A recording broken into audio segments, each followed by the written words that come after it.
Buenas tardes, vengo a presentar la actividad número 3, que es el video interactivo para la representación de datos no agrupados.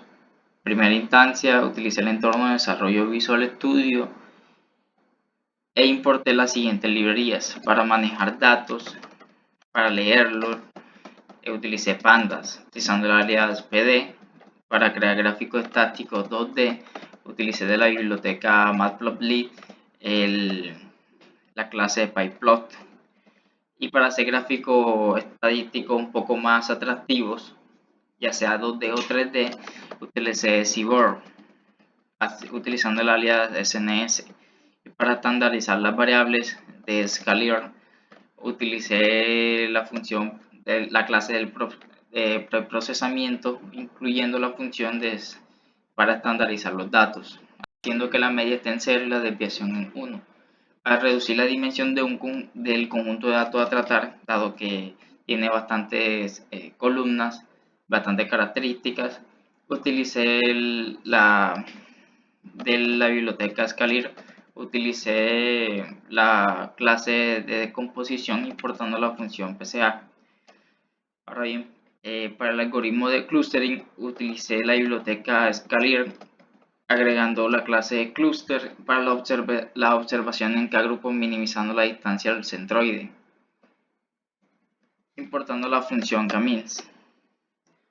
Ahora bien, para que se cuantifique qué tan bien separados y compactos son los clústeres formados, utilicé la métrica siguiente para poder ver cómo empieza a reaccionar más que todos los datos si utilizo cada agrupación, cada clúster.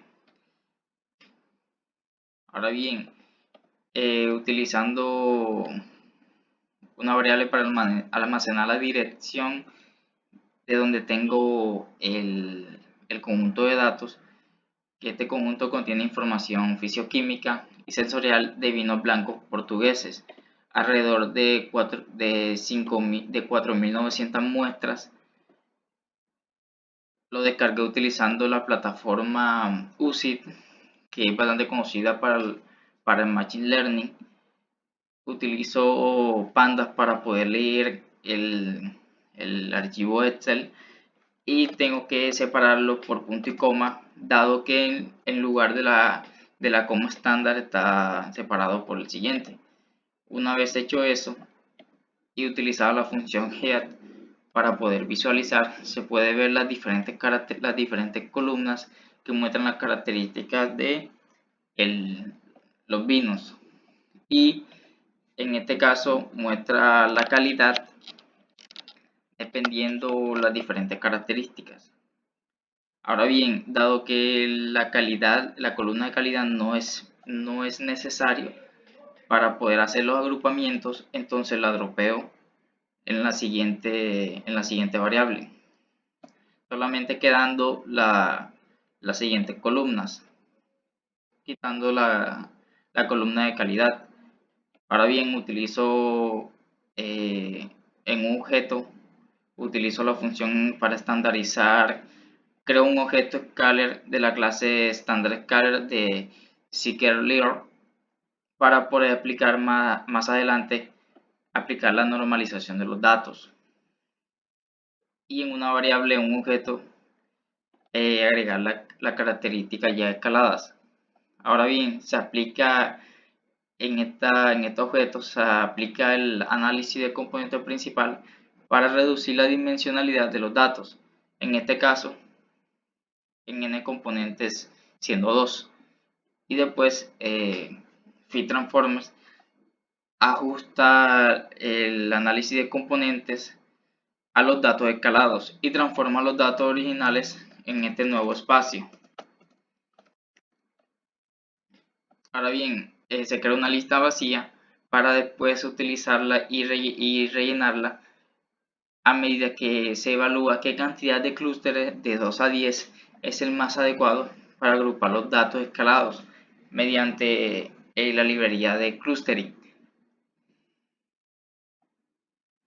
Y se utiliza como métrica la siguiente, como métrica de calidad, para ver cómo, más que todo, cómo se comportan los datos si se le agrega 2, 3 o 4 clustering.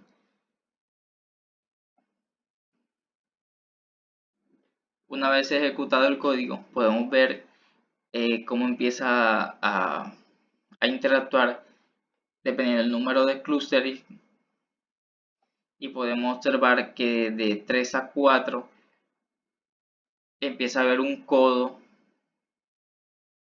que puede decirnos, hey, puede que de 3 a 5 esté el número de clúster ideales para poder agrupar el conjunto de datos.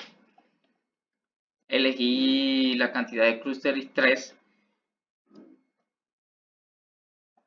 Apliqué el algoritmo de K-means para agrupar los datos entre clústeres.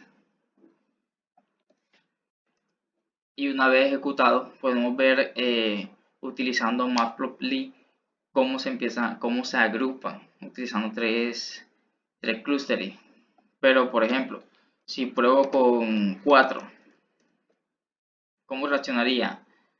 En este caso se ve que es más complejo poder dividir los 3 agrupamientos, dado que están muy entrelazados. El clúster 1 y el clúster, en este caso 2, tienen una complejidad bastante alta para poder separar los grupos. ¿Y qué pasa si hago con 5 clústeres? La dificultad empieza a aumentar para poder dividir los agrupamientos de los binos. Es por eso que decidí permanecer entre los dos, y ahí se puede observar la razón por la que del 3 al 5 hay bastante dispersión en los datos. Ahora bien, se analiza la correlación entre las características fisioquímicas del vino y su calidad, usando el coeficiente de correlación de Pearson. Más que todo se utiliza el siguiente para poder ver la correlación de cada característica de cada columna con respecto a la calidad y ver cómo afecta a cada una de ellas. Por ejemplo, el alcohol, siendo uno de los más altos, que tiene mayor correlación con la calidad de un vino. Y por último el pH, y entre otros, siendo la densidad tiene una correlación bastante baja. Ahora bien, por último, se añade del conjunto de datos del data frame, se añade al original una nueva columna llamada cluster, que contiene las etiquetas. Ahora bien, se agrupa el data frame con la columna cluster y calcula las estadísticas descriptivas utilizando esta función de descripción de la columna quality. Y podemos observar lo siguiente: siendo el cluster 0 el vino mejor valorado con una media de 6.15, teniendo una alta dispersión de 0.9, siendo los vinos mejores valorados. El clúster 1 siendo el de mayor cantidad de muestras, pero calidad baja, dado que a diferencia de los demás tiene una media de 5.6 y una dispersión a diferencia de los demás baja. Y el clúster 3 siendo el de calidad intermedia, siendo una media ni muy alta comparando con los demás y ni muy baja comparando con el clúster 1, posicionándose en una calidad intermedia, pero manteniendo la mayor cantidad de dispersión. Y eso sería todo.